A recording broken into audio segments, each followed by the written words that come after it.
Assalamualaikum warahmatullahi wabarakatuh. Perkenalkan, nama saya Ibnu Sobirin, NRP 09700-465 dari kelas T6C.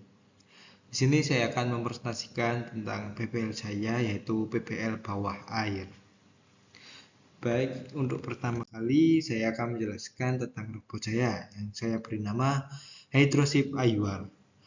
Hydroship Ayuar merupakan inovasi teknologi maritim yang memiliki misi menyelam di kedalaman dan mampu mendeteksi adanya korban kecelakaan, bangkai kapal, maupun yang lainnya dengan menggunakan teknologi image processing. Untuk inovasi yang kami bawa yaitu yang pertama, menggunakan 8 buah motor thruster dan juga memiliki 6 DOF atau degree of freedom. Material yang kami gunakan yaitu material plastik HDPE sehingga robot lebih ringan dan lebih luas untuk gerakannya.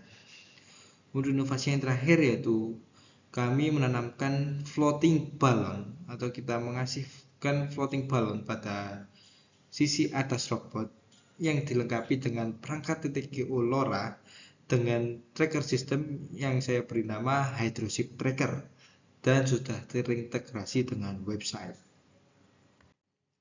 Untuk divisi tim pada PPL bawah air terdapat 3 divisi, yaitu yang pertama divisi mekanik dan desain, yang kedua yaitu elektrik dan hardware, dan yang terakhir yaitu programming dan juga software. Saya dalam tim PPL berperan pada divisi elektrik. Pada divisi elektrik, saya bertugas untuk membuat desain PCB minimum sistem robot dan melakukan perhitungan daya yang dibutuhkan oleh robot beserta merakit baterai sebagai suplai daya robot. Selain berperan pada divisi elektrik, saya juga membantu divisi program untuk memprogram TTGO LoRa V1 yang dimana nantinya akan digunakan untuk titik lokasi korban atau titik koordinasi korban kita deteksi menggunakan GPS yang sudah tertanam di modul TTGO LoRa tadi, dan datanya akan dikirimkan menuju ke GCS atau Ground Control System. Saya di sini juga melakukan troubleshooting apabila robot terjadi error supaya robot dapat kembali ke performa yang optimal dan dapat melanjutkan misinya kembali. Untuk selanjutnya yaitu kegiatan PPL dalam tim bawah air dari minggu 1 sampai dengan minggu 16. Pada minggu pertama sampai dengan minggu ketiga, kami membahas misi yang akan digunakan untuk lomba dan membahas tentang komponen atau bahan yang akan digunakan untuk membuat robot sehingga robot dapat berjalan secara otomatis atau autonomous. Pada minggu keempat sampai dengan minggu ke-13, sudah dilakukan pembuatan sasis robot beserta electrical system dan juga sudah dilakukan assembly untuk segera diuji coba. Puncak kepadatan aktivitas pada tim PPL bawah air yaitu terletak pada minggu ke-14 sampai dengan minggu ke-17, di mana robot tiap hari melakukan trial di kolam renang dan juga di kolam uji untuk dilakukan uji manuver robot sehingga dapat menyelesaikan misi yang telah ditentukan. Dan juga troubleshooting apabila robot terjadi error dan tidak dapat misi.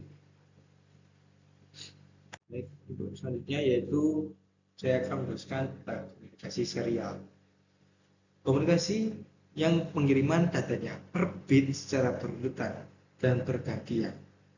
Komunikasi ini mempunyai suatu kelebihan yaitu hanya membutuhkan satu jalur dan kabel yang sedikit dibandingkan dengan komunikasi paralel.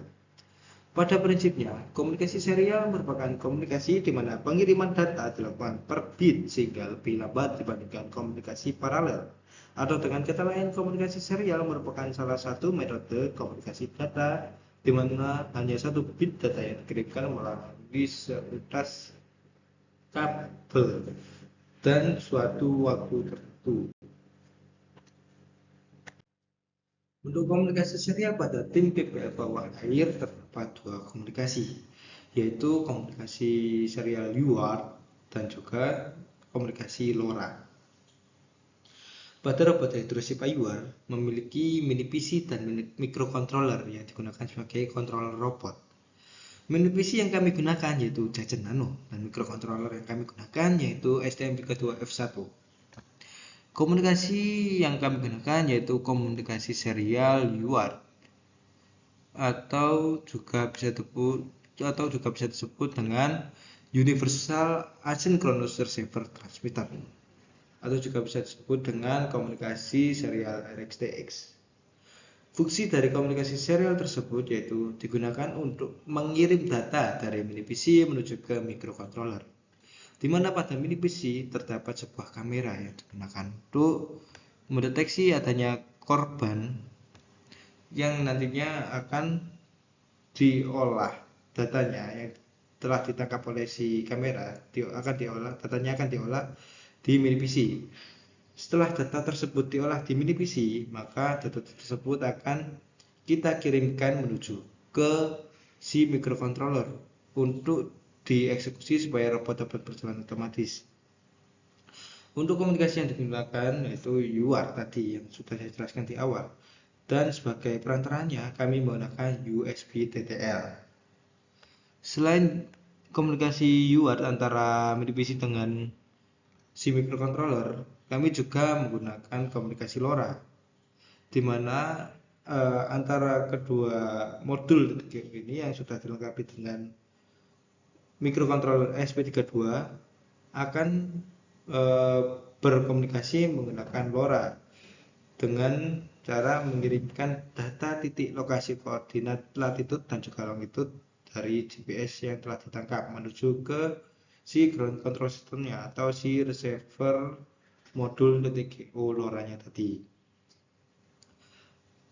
Baik, untuk yang selanjutnya yaitu saya akan menjelaskan Modbus. Modbus adalah sebuah protokol komunikasi industri yang digunakan untuk mentransmisikan data antara perangkat elektronik yang terhubung dalam jaringan. Protokol pertama kali dikembangkan oleh Modicon, sekarang menjadi bagian dari Schneider Electric pada tahun 1979 dan telah menjadi standar de facto dalam komunikasi antara perangkat elektronik dalam lingkungan industri. Cara kerja Modbus melibatkan konsep master-slave, di mana perangkat master, biasanya komputer atau PLC, menginisiasi permintaan dan perangkat slave, sensor, aktuator, atau perangkat yang lainnya, merespon permintaan tersebut dengan mengirimkan data yang diminta. Protokol ini menggunakan format pesan yang sederhana dan ringkas, membuatnya lebih efisien dalam lingkungan industri yang membutuhkan respon cepat dan juga akurat. Baik, untuk yang terakhir yaitu saya akan jelaskan platform IoT yang biasanya saya gunakan, yaitu Blink IoT. Blink IoT adalah sebuah merek dagang dalam sistem keamanan berbasis Internet of Things atau IoT yang dikembangkan oleh perusahaan bernama Blink. Produk utamanya adalah kamera keamanan nirkabel yang dapat terhubung ke jaringan Wi-Fi, memungkinkan pengguna untuk memantau rumah atau lingkungan mereka dari jarak jauh melalui aplikasi seluler. Kamera-kamera Blink ini dilengkapi dengan berbagai fitur sebagai deteksi gerakan penglihatan malam dan kemampuan merekam video. Ketika kamera mendeteksi gerakan atau peristiwa yang dicurigai, pengguna akan menerima notifikasi langsung di ponsel mereka melalui aplikasi. Selain itu, pengguna juga dapat secara manual memeriksa live streaming dari kamera-kamera ini kapan saja. Blink IoT didesain untuk menjadi sistem keamanan yang mudah digunakan karena tidak memerlukan kabel, instalasi rumit, atau perangkat pusat kontrol yang rumit.